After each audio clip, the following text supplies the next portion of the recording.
and said, look, I'm not a random, but I'm a birder. And do you know of any other women birders in Sharjah, Dubai, in the UAE that I could reach out to?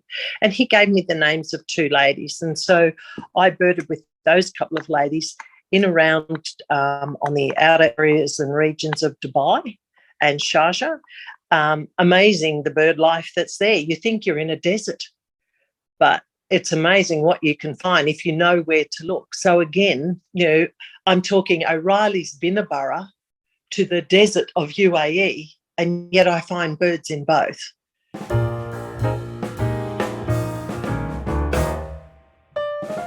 Hello everyone, and welcome back to the Birding Today podcast, where birders come together to discuss the joy of birding. Now, you'll notice that my voice is a little bit deeper than usual today, and that's because I think I've come down with a little bit of a sore throat, because here near Coffs Harbour, there's a nice little place a little bit inland where you can swim in a forest river. And I went with my wife the other day, and it was quite cold, and maybe it wasn't a good idea to have a dip. And it's been overcast recently in Coffs, so yeah, just as a disclaimer about my voice. But that's not going to hinder this exciting episode, I think, that we're going to have, because today's guest is a keen birder, of course, and bird photographer who has recently moved back to Brisbane after having spent 4 years in the Northern Territory. Wow, what a dream. Prior to that, she also lived in the Middle East and Indonesia. She has birded extensively both in Australia and overseas, and has also been involved with the Katherine Bird Festival. So lots of different points of view to talk about today. So please welcome Lynette English. How are you, Lynette? Fabulous, thank you.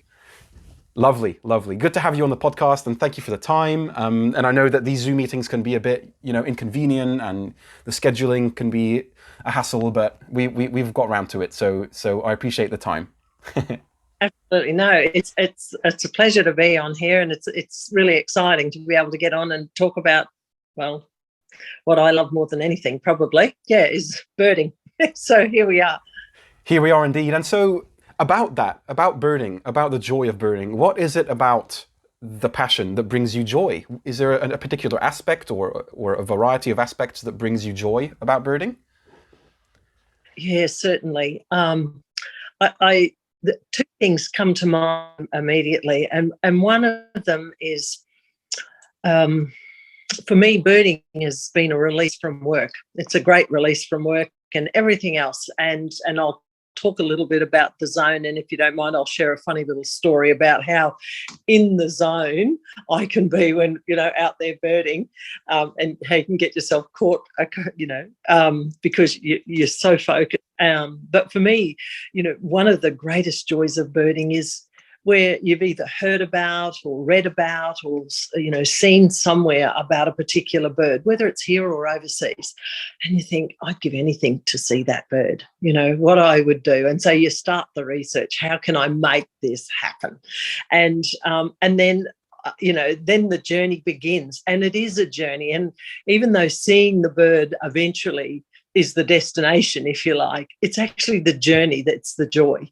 And, and the seeing the bird is the icing on the cake. But for me, and the best example I can get of my being persistent was nearly 10 years of me pursuing a Guillaume finch. Wow. Now, and, I travelled thousands of kilometres, but I wasn't doing it the right way. When I finally got some help and worked out and got to see a Guillaume finch, in actual fact, there was no waste of time, because the people that I met along the way, the places I got to visit and go and explore were absolutely brilliant, So, that included taking leave from work to do a bird count up in the Kimberley. I was based in Melbourne at the time, flew to Broome, then had to hang around for a few hours, caught a bus to Derby, then got there about 9 o'clock at night, had to navigate my way through the streets of Derby with my little suitcase, to WA, camped there overnight. The mail plane. 5 drops later, I ended at one of the Australian Wildlife Conservancy areas, where I was a volunteer for a count. And for 8 mornings, I was up every morning at 3:30 to try and find this Guldian finch that I'd been after for years, and we were there to count finches. It had to happen. I had to find it, of course. No. So, they're the lengths that you go to, and then you've got to retrack your steps. But the people that I met and the lifelong friends, so that brings such joy along the way. And the in the zone thing, the little story I was going to share was about I was up in Darwin and had at Casuarina Reserve, and it's a great birding area. And anyway, but I got distracted. I saw something because you've got rainforest one side and beach the other side. So, wow. So I went onto the sand dunes, and up I went on top of the sand dunes, and I could see these little things running around on the beach. And I had I've got a large lens, so I'm clicking away and having a fabulous time. Got home a couple of days later. I thought I'd better have a look and see what the photos look like. And when I've pulled up the photos, what's that in the background? And in actual, I went to the nudist beach, and I didn't know. Even see them, but there they were in my photos. But what was really in the centre of the photo was a little red-capped plover. That's all I was interested in. Didn't even see the other people. So that's, to me, that was the epitome of in the zone at the expense of the poor people on the beach, obviously. But it was just one of those things. Yeah, that is so much to unpack there. There's a couple of things I want to touch on that I thought about. It's that when you mentioned the journey, first of all, if you think about the percentages of time where you're looking for the bird and the percentage of time where you are looking at the bird, it's like 0.0001% of the time is looking at the bird. And the rest of the time is looking for it. In the case of the Guildian finch or any other difficult bird, and just also the other thing about the story that you said, that's fantastic. It just goes to show the specificity and the focused mind of birders. That's a great illustration of that. Fantastic. Yes, I've dined down on that a few times, but it's an absolute true story. And, it was, and, when you talk about joy, when I realised that, and I was sitting at the dining room table at home on my own, and I'm going through the photos, and then when I saw what I saw, I just, it was folds of laughter. I was in raptures at myself, at how in the zone I was, and people will say, "Oh God, go birding with her." Don't talk to her. She's in the zone, and it's just one of those things. And the joy of that also is when you're in there, all those worries at work or wherever, whatever's on your mind, you get released from that because you're not thinking about that. Actually, get some time off from those things, and you're only accountable to yourself and the birds, and there's not a great deal of accountability there other than joy. Yeah, absolutely. That's a great way to put it. But I think in longer term it's the journey, and I know when I do see that bird, I'll put the camera down sometimes and I do what I call the little twirl, and the yes and all those sorts of things. So and then live off it for the next however many days. You just, when you get a quiet moment to yourself, I retrack and retrace where I was at that point in time, and it's just sort of like I know it might sound a bit odd, but like a little inner glow that comes from that, it's wonderful. Love it.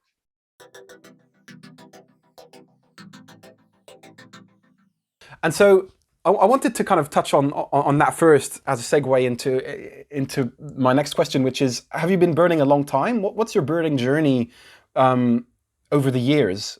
Yeah, so where did I start birding? When did that start? How did it start? And the clinical answer, if you like, is where I, for the want of a better term, officially started, and I don't think it was ever official because that's not birding. I was working in a senior position and very busy, had a small child, trying to do everything. I was still studying, after hours. And so a dear friend of mine said, the work's a 4-letter word, and you need to take a bit of a break from it. So obviously I was a little intense for people. And anyway, I went to work and I shared it with this lady who was doing an acting position in the office, and I told her what this friend had said, and I said, so yeah, they're right, I need to get out, I need to go and do something physical, and what makes my heart sing, and I said, being in the bush, I love being at one with nature, and I can't remember when I last did that. And she kindly offered and said to me, I go up to Binnaburra and O'Reilly's regularly.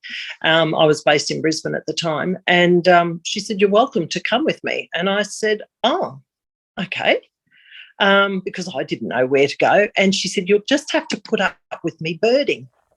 And I said, sorry? And I'm thinking, is that a bird? Birding? I don't know. And so... and she said, oh, when I go walking through the bush, I look for birds. And she had been raised in the high country in Victoria. And so she was very much at one with nature. So I went birding with her, and virtually I was hooked. We were only about 500 metres down one of the tracks up at Binnaburra. And she said, now, she heard a call. She said what it was. She said, this is what you're looking for. It was a golden whistler. That was my first bird in birding. And I just wow, I'd never, wow, oh my God, look at that. And it sat there on that branch and it sang, it whistled. And so that was sort of the first. But when I think about it, as a child, I spent a lot of time on the banks of the Barwon River with my grandmother, who was an avid fisherwoman. And I had my space and she had her space. And I'd lay there and look up into the gum trees and watch the birds, and particularly the gallards. And I thought the funniest creatures ever.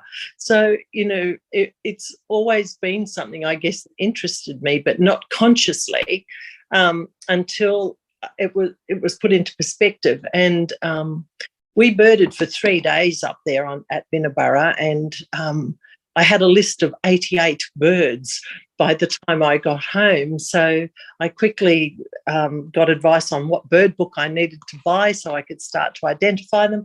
And then I just started each night. I'd sit there for a little while and go through, and I became immersed in this. I went into a zone every time I opened up that bird book, and it was my downtime from the busyness of the day. So, it's the rest is history, and over time I've learned them, and I'm still learning more and more about them. Louise Johnston was the lady who I can give all credit to for getting me into birding, and it gave bushwalking a whole different dimension and a whole different appreciation of our beautiful bush and wildlife here in Oz.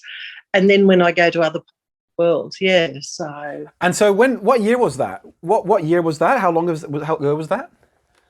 1990, I think. Yes, it would have been about October 1990.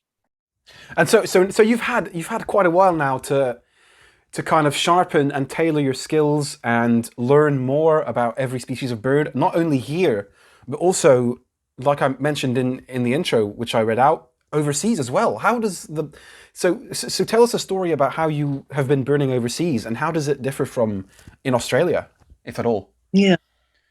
Well, they're the same but different is what I would say, in so much as you still have to consider, the same sort of things, that you need the equipment, those sort of, you need to do the research. But surprises, one, and for whatever reason, when I was in Indonesia, I didn't bird watch there. I didn't do much birding at all, if at all. I don't know. It was some years I just didn't. I was busy doing other things, so I didn't. But it was about the second last year I was there, and I went to Margaret River and I got back into it. So then when I went to the Middle East and I lived there, I thought, I was living in this pokey little apartment and, in downtown Sharjah, had no veranda, nothing, no outdoors. And, I was like, oh, my God, I need to get out. I need to get out. I left Victoria, being part of the helmeted honeyeater volunteer feeding program, and I was with birding photography group, to nothing in the Middle East. And it was, oh, good, I need to do something. So I knew there would be, by then, rather than like years ago, there weren't birding groups or clubs or whatever. Or, well, if there were, I didn't know about them. And for here I was in the Middle East. I had another issue to face. When I found the birding group, it was all men. So it's not appropriate for me to go out birding with them. And so I contacted one of them who had a sort of Western-looking name, and said, "Look, I'm not a random, but I'm a birder. And do you know of any other women birders in Sharjah, Dubai, in the UAE that I could reach out to?" And he gave me the names of 2 ladies, and so I birded with those couple of ladies in around on the outer areas and regions of Dubai and Sharjah. Amazing, the bird life that's there. You think you're in a desert, but it's amazing what you can find if you know where to look. So again, I'm talking O'Reilly's Binabara to the desert of UAE, and yet I find birds in both. And it's more of a challenge in a way to get to it, because you've got other components you have to consider in the Middle East, but the process is the same. However, again, once I found my feet birding there and what it required, I did some further research, and I didn't stay in UAE. I could get on a plane on the weekend and I'd fly to Oman and go birding. And Salalah, which is fortunately untouched as a tourism destination, is a fantastic birding destination, because it not only has all the Middle Eastern birds, and you can go out into what they call the desert quarter for certain birds, but the migratory birds from Africa heading back over, it's a stop-off for them. So if you go at the right year, the bird life is prolific, prolific. So if you know where to look and know when to be there, and you find that out by asking people, doing your own research. So Oman, Salalah, particularly Muscat, there's a little island in between those two which attracts a certain couple of species each year. That's birding heaven.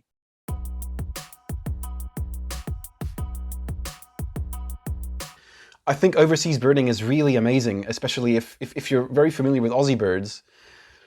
Going somewhere completely new is really great. It's really fascinating to do that as a birder. Yes. So, and in the Middle East, I never used a guide. But I always had a driver. So, the driver for Oman, I had a gentleman called Mohammed, and that's not a joke. He darling man, and he was fascinated, absolutely fascinated, that I wanted to go and look at birds. Why is that? Well, that's not part of their culture. This is a hot climate, but if you go down to Oman, you get different climates and different environments. They have the Dhofar season, or there's an area there, and when the storms build up, the moisture comes in, the clouds come down, so there's these beautiful green areas. Well, that attracts different birds again, and green for them is very special, as you can imagine. They're out of the desert, but it's only green for certain times of the year. And the birds that you get in there is very different. So again, depending what time of year you go, culturally, it was interesting as well, in so much as when I asked to be taken to the sewage treatment plant, the man was absolutely horrified because, culturally and religiously, it's really important to be absolutely spotlessly clean at all times. And how could you remain clean if you're at a sewage treatment plant? And the one at Salalah provided great birding. And I couldn't get there unless he drove me there. So um, he he you know, he tolerated my wanting to go to places that were totally off limits. That's brilliant. But that's that's birding. That's the essence of birding, is going to new places to see birds. It's the birds that lead you. And so all these amazing experiences that you've had. Is there one birding experience in your birding life that stands out, that comes to mind straight away? The most amazing birding experience. As a one-off, I I can't name one. But if I was to do a collective, I did 8 days in a canoe in Manu National Park in Peru, and that, just living on that river and off that river for 8 days in a canoe with the boat driver, and we had a cook. She prepared everything on the little seat down the back. How she did it, I don't know, but she did, Margareta. And I had a guide for that. And the birds we saw were just amazing. Peru, Manu National Park, I think it's got the second largest number of species of birds in the world. Colombia has the most, and so, that's really special. However, again, in November 2019, before our pandemic hit, I took a trip to Africa, and I focused in South Africa, Zimbabwe and Botswana. And, the Okavango Delta is just something else, from and being on it, and, how. So when you say what's one special moment, there's so many, and I'm very fortunate to be able to have experienced those things. And with the overseas travel, though, I'm very reluctant to go in groups. Very reluctant. I just because there's different levels of birding and different ways of people bird. And I like quiet.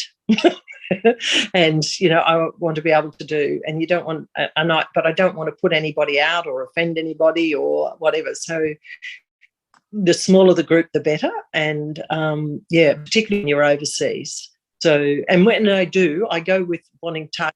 I have target species I want. When I went to Peru, for example, I wanted to see cock of the rock. Isn't it a great name? It was the name that got me more than anything.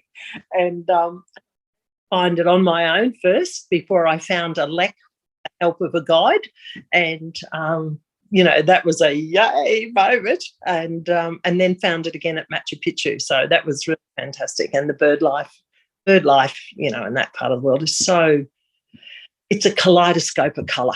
I can't explain it to you.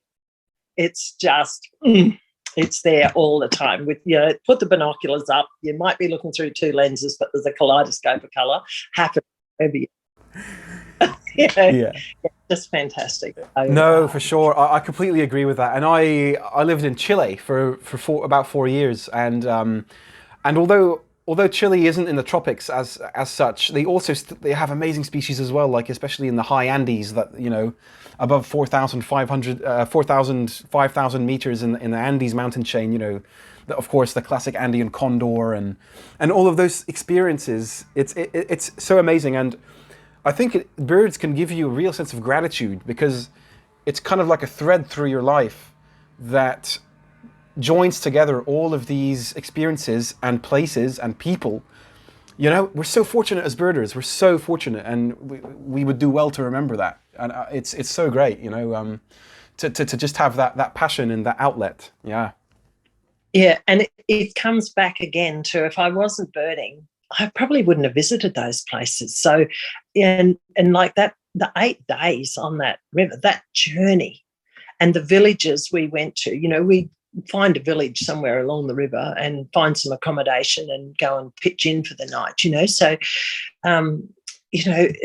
it wasn't that we flew into a destination, found the bird and flew out. I mean, that horrifies me, that sort of birding. But it was, it was enjoying the whole thing.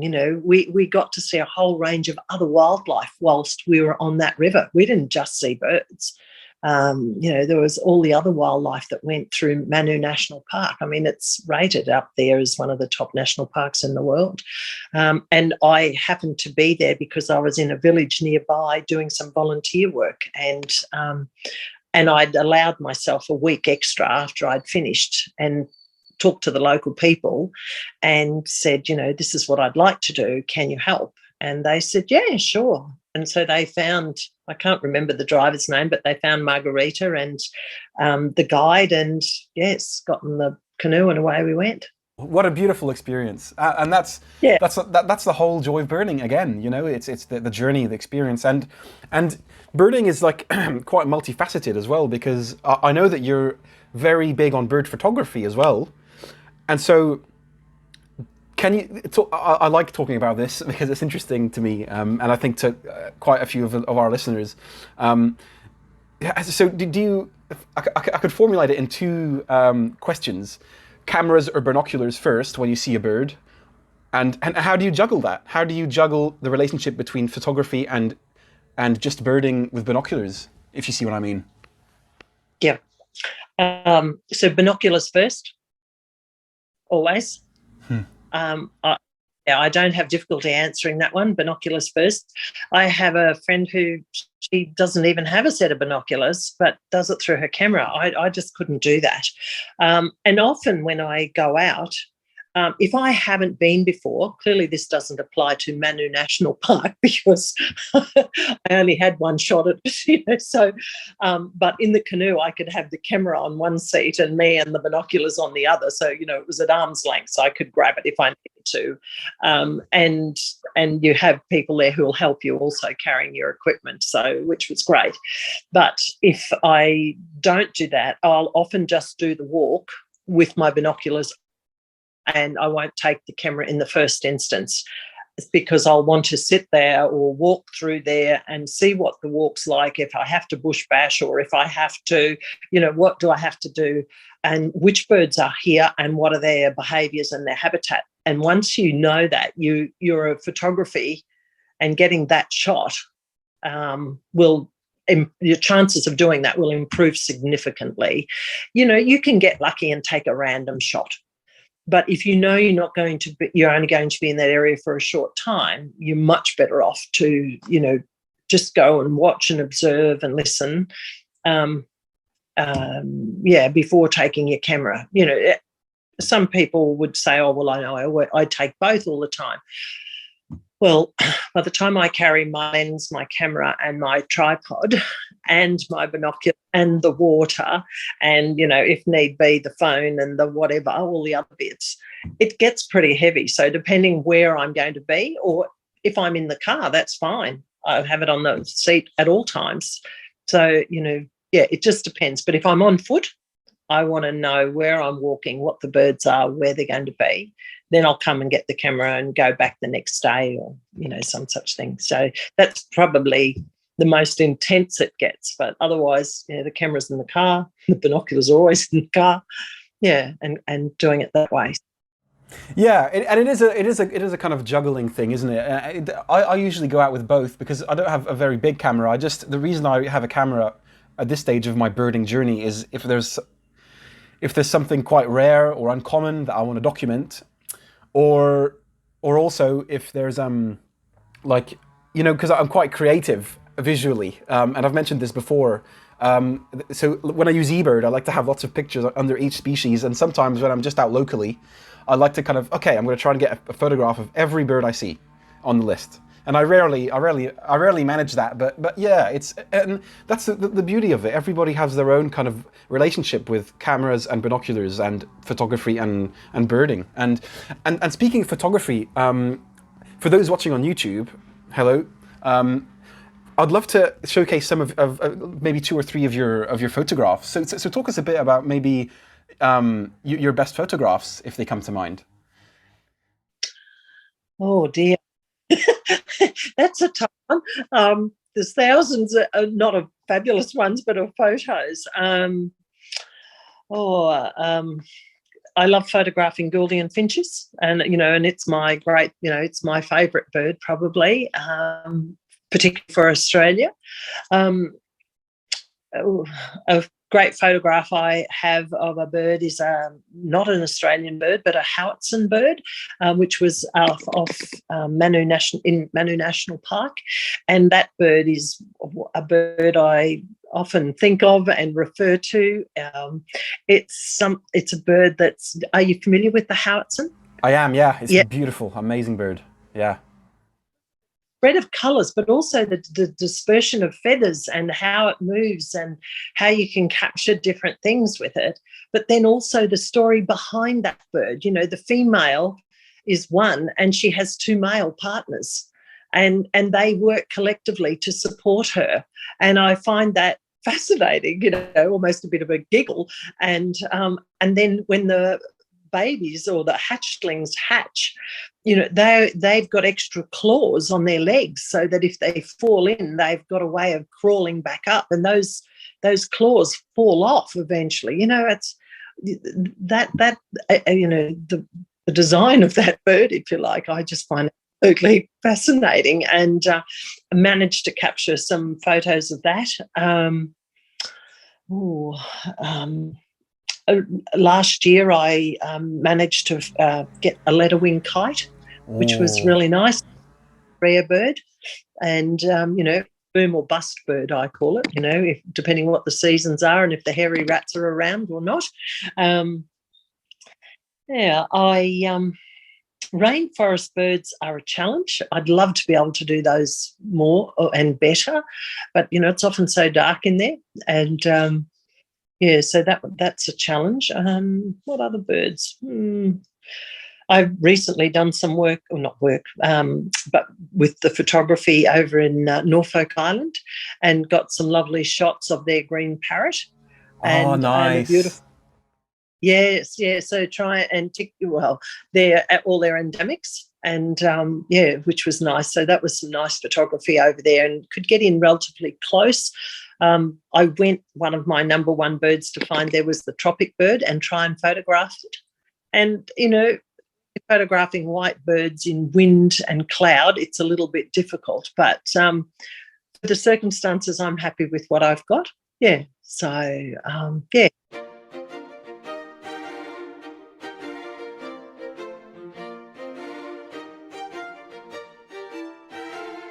Talking about all these amazing overseas birds, I want to bring it a bit closer to home, and something that you're maybe more familiar with or have more involvement with, which is the Katherine Bird Festival.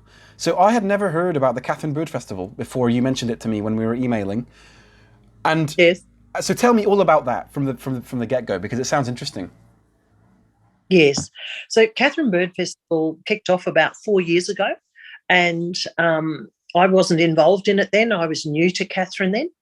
And but over time I got to, I certainly participated or went along as a participant, and thought, this is interesting. And then the next year I managed to get to a couple of more events. And over that time I also got to know the two people behind the organising of it, because the one thing that makes Katherine Bird Festival, I'm going to say unique, but I can't speak for every other bird festival, is that it's totally run by volunteers. There is no funding provided whatsoever from any agency, government or whatever.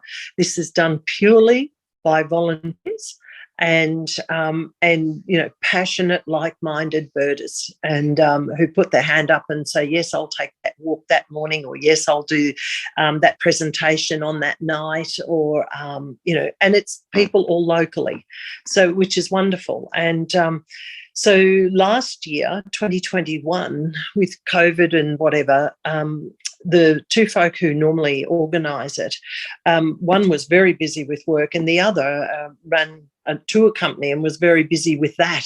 And it looked like it wasn't going to go ahead. And in the meantime, I've become great friends with them. And I said to them, well, I'm on leave at the moment. Can I help? You know, that's my job. I organise things, you know, that's what I do. And, you know, if I can just keep checking in with you, can we do that? So, and they went, okay. And so that's how I became involved in it. And so with their support and their, coping with my checking in and here, this is what I've done, this is what I changed a few things and up, so for example, we went onto Eventbrite totally. So everything, because we didn't have the people power to manage that. The tourism centre in Katherine are always extremely generous with their time and resources. And so met with them and talked with them, and they helped with the poster and the printing of the poster and things like that. Out at the Katherine Gorge, we run 2 tours on the Friday morning and the Saturday morning, birding up and down the gorge. And the rangers will jump on board and they volunteer their time to do those if one of us don't get on there, and there's usually always one of us there. And so pulling all of that together, and then I tried to expand it a little bit more by, birding is a community, and trying to make it more of a community event. And so by trying to engage with the local businesses, everybody's struggling out there, and particularly in remote communities and rural communities, how can, rather than us have our hand out, how can we fill somebody else's hand? And so we had a presentation at Finch Cafe. So the opening night was Finch Cafe, and when previously where many of the events were free to attend, we put a small stipend on there, $5, $10, and people don't mind that. It's got to be paid for somehow, and it's now we've set it up as such that we actually are able to one, we were able to improve the events. 2, we'll be able to get some better equipment for next time as a result of that. There's no profit, but it covered our costs. And people didn't privately have to be out of pocket, which I know previously, people have very generously done that. And it doesn't need to be that way. People are able to enjoy it. And, we get our signage done at the signage place in Katherine. It's not a lot, but it's something. And everything's done within. We have this year we changed it up a little bit. We used to have sunsets or sundowners with the birds out at Manbalow Caravan Park, and Brian and his family are a fabulous supporter of the Bird Festival. And so this year we increased it to sunset and swags, so you could camp out, Being in the Territory, we don't mind the odd drop, and, 2 or 3, it's hot. So that's so great. That's so great to do those events. But are there stalls? Like, in my idea of a festival is like there's stalls and a center. Oh, it's nothing like that, right? Okay. So the events, like for Thursday night's opening night, we have it down at Finch Cafe. They provided nibblies and they had license for a bar. There's a presentation done about what you can expect to see. We cap the number attending each of the events. And it's not event by event, but it's the spread of birds. So here's an example. There are 410 species of birds in the Northern Territory. The Katherine region has 325 of those species of birds. That's pretty incredible when you think there's only, just over 800 in Australia. And we've got more than a third of them in the Katherine region, so that's something to shout about. And the session is taking them through, showing them some photos and where they'll go, what they need to have, what they can expect. Then the next morning, it's a 5 o'clock start. Meet us at the tourism office we're all gone by 5:30. If you're not there, use it or lose it. We can't keep, because Todd, one of the mining companies, has a special area that you can't get into, and they kindly give a special permission 2 mornings a year and to go in, and we hope to see Gouldians in there. There's a section in there. However, this year, if we'd called that a bird of prey session, we would have been very successful. The Guardians didn't turn up, but the birds of prey did. So, and of course, the two don't mix. So anyhow, we were able to compensate for that. We knew some other areas, and we were able to provide the Guardians for people, which is what everybody comes for. And and then people do what they want through the day. We ran an afternoon session out on Central Arnhem Highway. People want to come up for the Northern Crested Shrike Tip. Oh. And that just starts their breeding season around the same time as the festival. So this year we had what we call 19 punters came with us, and it was a tag along. And and out we went, and we were very fortunate.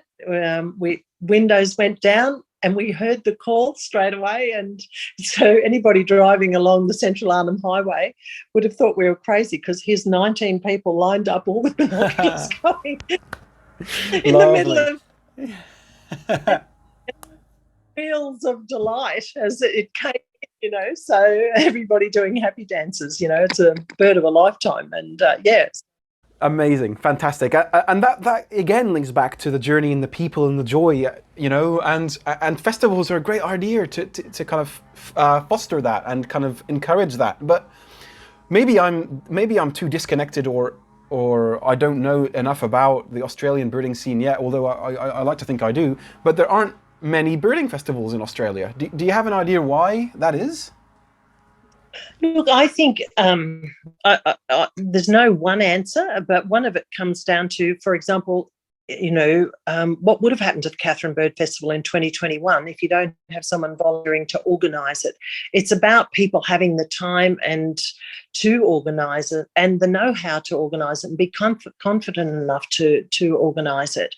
So that's one of the main things, because a lot of it's there are other bird festivals, but a lot of those are funded and ours isn't. And so if you want to get it kicked off, you initially start volunteer, as a group of volunteers. So, that in itself is difficult. Also, I think it's getting better and more. If you think back 10 years, and I'm just pulled that number out of my head, how many birding festivals there were then compared to now, it is improving. And I think that's because people's awareness levels are improving. And one of the things I think, if there's a positive of the pandemic, is that birding's been a great thing, and for people to be able to do from home. And so people's awareness of birding, and you're out in the bush, so you're not in a confined space, in a stadium somewhere where you're going to catch something of somebody. I do think it's on the improve, but we've still got a way to go. But it is about people, one, organising the event, two, if they need funding, how they're going to get that, where does that come from? But most importantly, I think people's awareness levels. So Katherine Bird Festival is about raising awareness, both from community in town to birders. We had people come from Tassie this year, for 2021. They flew up for the Katherine Bird Festival. They'd heard about it. We had people from Sydney. We had people from Melbourne. They came just for that, and then they were going back, because ours is a little different. We do it much more laid back.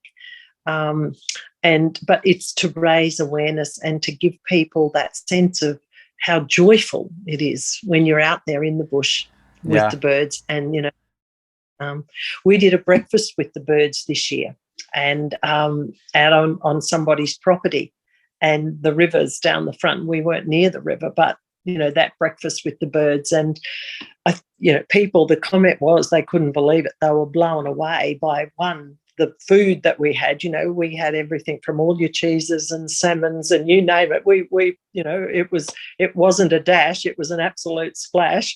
And and we had seats lined up, and for where we knew the birds would normally come in this person's yard.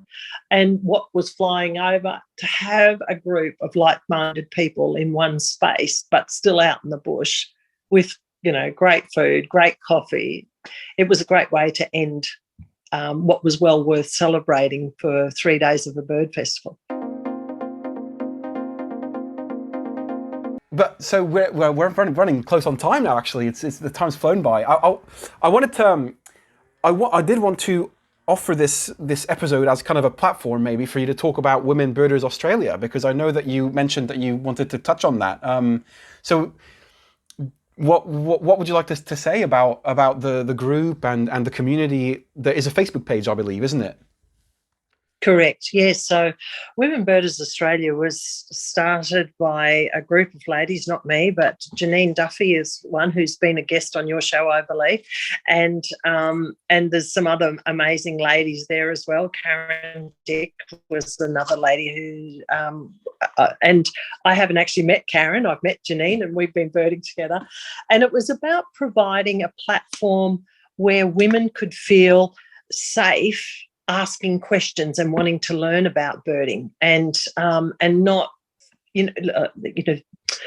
underselling themselves, and that their question wasn't going to be, well, don't you know that, or well, I wouldn't have asked if I didn't know. If I know it, that in a very supportive learning environment. And Women Birders Australia has been fabulous for that, and we're a community strong now of over 1,100, and that's in 2 years, and it's it's where women can join and learn and just again have that joy, where we share photographs of our birding weekend if you want to, or you might have found something that's a learning link that you can put on there for other women to learn about, whether it's a particular species or subspecies. And one of the topics that's come up recently, which I did raise, and I'm conscious of time, but is around safety for women and birding. And it's a topic that comes up between us in particular. And,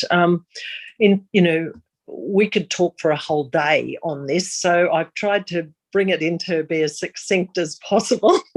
And one of the things that, if for women who they're reluctant to go out because they're concerned for their safety, but the safety element is different for everybody, because it's what your confidence levels are, and that's determined by what your experience is. If you've had a scare or some sort of an unpleasant experience, well, of course you're not going to be confident, and you're going to be more reticent to go out. I go out regularly on my own, and I'm thank heavens I've never had a scare. But there are a range of things that women can do to lessen.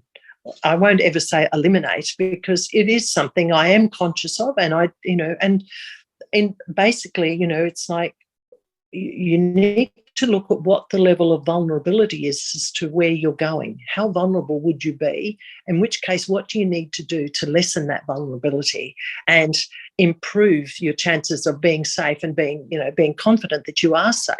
So, and what are the levels of vulnerability? So is it about your physical safety? So if you're going out on your own and you're going to go to an area that you've never been to before, well, you need to do your research. And that might sound obvious, but sometimes when people are overconfident, they may not do that research, in which case, what do you need? What equipment do you need to have with you? Do you need to have a satellite phone? Have you told somebody where you're going and what you're going to do, when you're going to be back? Given somebody what your game plan is, and little things like that. And like I said, we could go for a day. I'm just not even hitting the tip of the iceberg here. But, lessening your vulnerability, running into other birding people, sometimes that can be unpleasant. Most times, 98% of the time, it's wonderful because you share conversation about what did you see where, and, pick up a few tips. But sadly, it's not always the case. And then how do you self-manage if you find yourself in that situation? And, so I, knowing that you've got reliable equipment, if you're driving in a car, does the car match the terrain where you're about to go? Mm. Do you need a drive, or are you going to go out in your little Yaris and then find all of a sudden trouble, you've had a blowout, or if you're going like we're hoping to go later in the year into the middle of Central Australia. Well, we'll need more than one spare tyre, and we'll need a sat phone, and we'll need this and water, all those sorts of things. So, and letting people know where you are and being responsible and reliable to check in regularly so people know. So, Women Birders Australia are looking at running some courses for women so to develop their safety. Janine's probably going to shoot me for saying that because she's leading the charge there. But sorry, Janine. But, again, that's where Women Birders Australia can contribute to the environment for women to be safe and out there birding. And the more safe they feel, the more they can contribute to our passion, our joy, and the science of birding, and what we can contribute to that. Being that citizen scientist, is one of that's a joy for me. If I think I can contribute to something, I get a great deal of joy out of that. Yeah. And that raises eBird. Absolutely. Yeah. We still have to talk about eBird.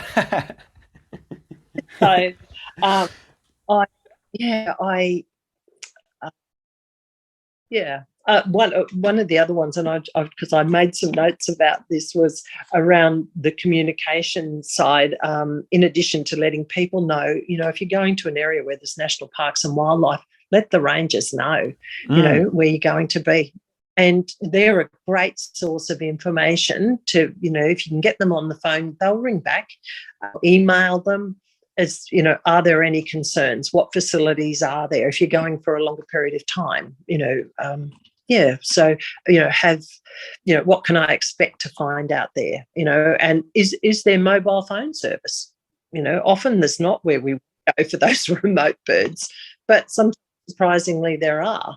So, again, what's your communication availability to ensure your safety at all times?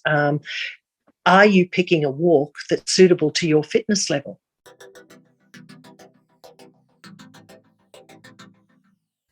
It's a whole world, and as you say, like, there's so much to discuss, and it's a shame, like, that.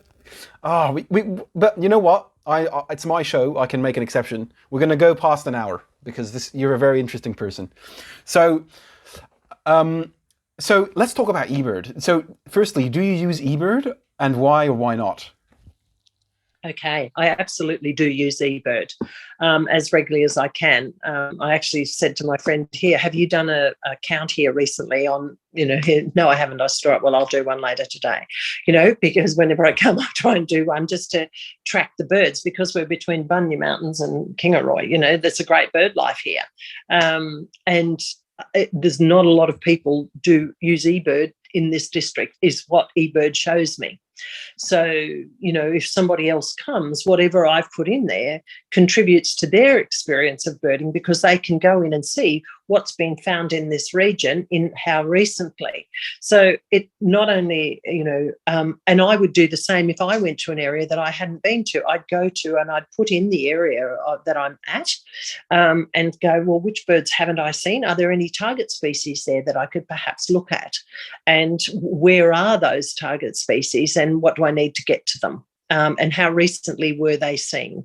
So, eBird's really good to contribute to for the benefit of others, but it's a fabulous tool to be able to pull things off.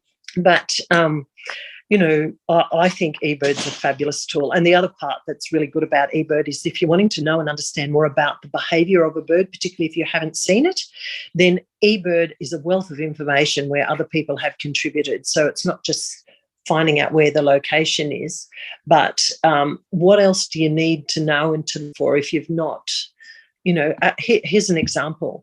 Grass wrens and quail thrush or button quail. My heavens, those birds are tricky, really tricky. eBird's a wealth of information. It really is. It doesn't mean you're going to see them, and chances are you won't. But, you're a lot closer to seeing them by doing that research through eBird. It's, it is absolutely wonderful. And the fact that it's worldwide, My lists from the Middle East are there, and it would also, what it also shows, if I go back to our previous part of the conversation, other women can see other women birders on there as an example that, oh, well, and then it's a bit like, and I don't want to sound at all pretentious about this, but it's an example and a model that gives women other confidence if they see other women there doing it. And eBird's probably, apart from Women Birders Australia, one of the few collective platforms internationally that provides that information if you go looking for it. So, eBird has many benefits, I think. From a tour guide's perspective, that might be a negative, but they also use that because it's information for them, to be able to track rare birds, but particularly when you're going into an unknown area. January last year, I went down to Tasmania and I hadn't explored the northwestern area. And I was after some of the Tassie endemics, and the one that I still have not seen remains elusive. And I wouldn't have found it on the northwest area. I knew that already, but is the strong-billed honeyeater. It's always good to leave a bird that you haven't seen, because then you've got to go back. So to Atherton Tableland a couple of weeks ago, the one bird, I've been 5 times now to try and find this thing, and it still remains elusive, is the golden bowerbird. And I used eBird for all of those things, and I used local information. I used everything I possibly could. Absolutely. No, that's exactly how I feel also about eBird. And the great thing about eBird is that it's very specific geographically. You can go on the map and see where to go to, which I really appreciate that side of eBird. But so shifting now to the closing questions, Lynette, I am looking forward to this because I'm very curious as to what you will respond to this, and I don't know if you've got an answer prepared or not. You probably do. What's your favorite bird of all? I love Guillaume finches. Mm-hmm. It's much of feather and fluff, but they are a beautiful little bird, and it's probably the one that took me the longest and taught me the most about birding and what you need to do. Through that little bird, I've met amazing people, but I also learnt many skills about what's required, whether it's a Guillaume finch or otherwise. So it's been my turning point bird, if you like. But I have other birds that I could just sit and look at for hours on end, and I probably wouldn't sit and look at a Guillaume, but it's special to me because it's been a turning point, if you like, in my birding journey. Both one it's probably taken me the longest to find, but I learnt so much along the way, not just about Guillaume finches. Yeah, so yes. Yeah, that would be it. If Great. I have to answer one. I like it. And so what about, you've travelled quite extensively. What would be a dream destination that you haven't visited that you would love to go birding in? Yes. Can I do Australia and overseas? You can do Australia and overseas. Yep. 2 answers, yes. So, because I would straight away go to overseas, and then I thought, oh dear, I better keep it to Australia. So if I was to go, my dream destination, because I haven't been there yet, is very central inland Australia. I don't know what's there, and I want to know what's there. And we've had such fabulous weather, rain-wise. The bird life down through there this year will be amazing. And that's where there's some of the really rare and exotic parrots that somebody might see once in 5 years, or are they extinct? Who knows? Be it a night parrot. Wow, wouldn't that be something? You'll hear me if it happens. I will. So that would be in Australia. Overseas, then if before the pandemic hit, my next destination was Ecuador. And because I can combine the Galapagos with that. But there's an area, or a couple of areas in Ecuador where they've got 5 different eco zones that you can go to, and there's some accommodation there where your room is actually built up in the trees, and you wake up with toucans tapping on your window. Oh, wow. You know, I mean, how heck does it get any better? Absolutely. That's a beautiful note to end on. That's a great note to end on. Just that image. Imagine that. Well, one day when we can travel with confidence again, I suppose, and we can get back to all that amazing overseas birding. But we are lucky being in Australia, I've got to say, you know, because the birds here are amazing. But Lynette, it's been an absolute joy to have you on the podcast. Thanks for your time. Pleasure. Thank you. All right. Thank you. Bye-bye. You've been listening to the Birding Today podcast. New episodes are released every Friday, and if you'd like to get in touch, just write an email to birdingtoday@gmail.com. Thanks for listening, and see you next time.